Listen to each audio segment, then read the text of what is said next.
আসসালামু আলাইকুম। আমার এই ভিডিওটি গেল বিগত 4 থেকে 5 মাসে আমি দুইবার বাংলাদেশ সফর করেছি, এমনকি প্রায় একবার গিয়ে 1 মাস সামথিং, এবং এই জাস্ট 2 দিন আগে আসলাম। 13 থেকে 14 দিন বাংলাদেশে ছিলাম। বাংলাদেশের রাজনৈতিক প্রেক্ষাপট অনেকটা বদলে গেছে। যারা সম্প্রতি বাংলাদেশে যান নাই, সাধারণ মানুষের সাথে মিশেন নাই, তারা কিন্তু অনেকেই রাজনৈতিক প্রেক্ষাপট কোন দিকে যাচ্ছে, আগামীতে সরকার গঠনের প্রক্রিয়াটা কি হতে যাচ্ছে, বা কারা সরকার গঠন করবে নিয়ে কিন্তু একটা কনফ্লিক্ট তৈরি হয়েছে। আজকের ভিডিওটা বিএনপির যারা নেতাকর্মী আছেন তাদের জন্য নসিহতমূলক একটা ভিডিও। রাজনীতিতে চেইন অফ কমান্ড অথবা যুদ্ধের মাঠে চেইন অফ কমান্ড খুবই গুরুত্বপূর্ণ। বিএনপির যেই ভুলে জামাতের ক্ষমতায় যাবার চান্স 100তে 100 তৈরি হচ্ছে, সেই ভুলগুলো নিয়ে আলোচনা করব। আবার আপনি এটাকে যেভাবে নিতে পারেন। তো জামাতের রাজনীতি নিয়ে দুই একটা কথা না বললেই না। বাংলাদেশে জামাত একমাত্র দল যারা এত পরিমাণ কি বলা হয় যে টর্চার সহ্য করেছে, মানুষের ঘৃণাও পেয়েছে, আবার ভালোবাসাও পেয়েছে। আর এই সকল কিছুর মাধ্যমে দীর্ঘ একটা লম্বা সময় গোপনে প্রকাশ্যে নিজেদের যে রাজনৈতিক অবস্থান আজকের দিনে আপনি দেখছেন, এটার মূল কারণ হচ্ছে chain of command. Doctor Shafiq যখন একটা আওয়াজ দেন ঢাকা থেকে, এই আওয়াজ জামাতের একদম রুট লেভেলে থাকা সীমান্তবর্তী টেকনাফ থেকে তেতুলিয়া 64 জেলার অথবা জেলার সংখ্যা বাড়ছে এখন, প্রত্যেক নেতাকর্মী চেইন অফ কমান্ড হিসাবে এটাকে পালন করেন। কিন্তু বিপরীতে বিএনপি বলেন, আওয়ামী লীগ বলেন, অন্যান্য দলগুলো বলেন, তাদের এই চেইন অফ কমান্ড আসলে ওইভাবে পালিত হয় না। তো এগুলার কারণে কি হয়, বিশৃঙ্খলা তৈরি হয়। আর ইতিমধ্যে যেহেতু বিএনপি তাদের মনোনয়ন দিয়ে দিয়েছে, কিছুটা পরিবর্তনশীল এখনো আছে। আমি আমার নিজের আসন থেকে শুরু করে সারা বাংলাদেশে একই দৃশ্য দেখছি। তারেক রহমান আসবে এই অপেক্ষায় বিএনপির বড় একটা অংশ অপেক্ষমান, যারা মনোনয়ন পান নাই। ইতিমধ্যে অনেকেই স্বতন্ত্র প্রার্থী হিসেবে মনোনয়ন কিনে ফেলেছেন। কেউ কিনে বলছেন যে দিবেন না জমা, কেউ কিন্তু অপেক্ষায় আছেন যে তারেক রহমান আসার পরে উনি যে মনোনয়ন পাইলেন না, বা ওনার নেতা যে মনোনয়ন পাইলেন না, যদি মনোনয়ন চেঞ্জ করা না হয় তাহলে তারা বিপরীত অবস্থান নিবে। অর্থাৎ সামগ্রিক বাংলাদেশে বিএনপির যে শক্তিটা মনোনয়নকে কেন্দ্র করে একটা বিভাজন হয়ে গেছে। এমনকি এক গ্রুপ আরেক গ্রুপে হারানোর জন্য যত ধরনের আয়োজন আছে সবকিছু প্রস্তুত করে রেখেছে। আর এটার মেইন কারণ হচ্ছে অনেক জায়গায় উড়ে এসে জুড়ে বসেছে। মাঠ পর্যায়ের যারা ভালো নেতা বা যাদের কর্মী সমর্থক বেশি, জনপ্রিয়তা বেশি, এমন অনেকেই মনোনয়ন কিন্তু পায় নাই, যার কারণে মাঠ পর্যায়ে এটা একটা ক্ষোভ তৈরি হয়েছে। এখনো বাংলাদেশে কিছুটা শান্ত পরিস্থিতি, কারণ তারেক রহমান আসার পর একটা বৈঠক হবে, অনেকের সাথে কথা বলবেন, সেখান থেকে হয়তো অনেক আসনে পরিবর্তন আসবে। এই আশায় অনেকে ঘাপটি মেরে বসে আছেন যে কি ঘটবে।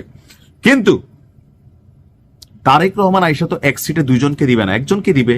এখন যাকে দিয়ে দিছে তার কাছ থেকে ওটা ছিনাই নিলে কি হবে, এটা তার আত্মসম্মানে লাগবে, তার নেতাকর্মীরা এটা কোনোভাবে মানতে পারবে না। অটোমেটিক তারা বিএনপির বিরোধিতা করবে, মুখে মুখে যাই বলুক।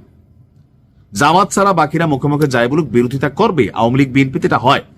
আবার ধরেন যিনি পাইলেন না, পাবার আশায় অপেক্ষমান আছেন, তো তারেক রহমান এসে তো তাকেও দিতে পারবেন না, একজনকে তো রাখতে হবে। একটা আসলে তো দুইজন প্রার্থীর সুযোগ নেই। সো এখানে কনফ্লিক্ট তৈরি হচ্ছে। বিএনপির প্রত্যেকটা আসনে 4 জন 5 জন মনোনয়ন প্রত্যাশী অপেক্ষমান, যেখানে বিপরীতে জামাতের একজন। বিপরীতে জামাতের কয়জন? একজন। জামাতের যেই কমিউনিটি আছে, ইউনিটি আছে, তারা এককভাবে সর্বোচ্চ চেষ্টা করছে। চা দোকান থেকে শুরু করে বড় বড় মার্কেট, বড় বড় ব্যক্তি সবার কাছে যাচ্ছে, দলমত নির্বিশেষে। কারণ ভোট তো শুধু জামাতের ভোটে জামাত পাশ করবে না, তাদের দরকার কার ভোট?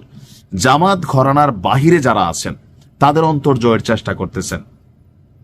অপরদিকে জামাতের কিছু বক্তাদের বক্তব্যে জামাতের যে জনপ্রিয়তা, সেইখানে কিন্তু অনেকটা ঘাটতি তৈরি হয়ে গেছে।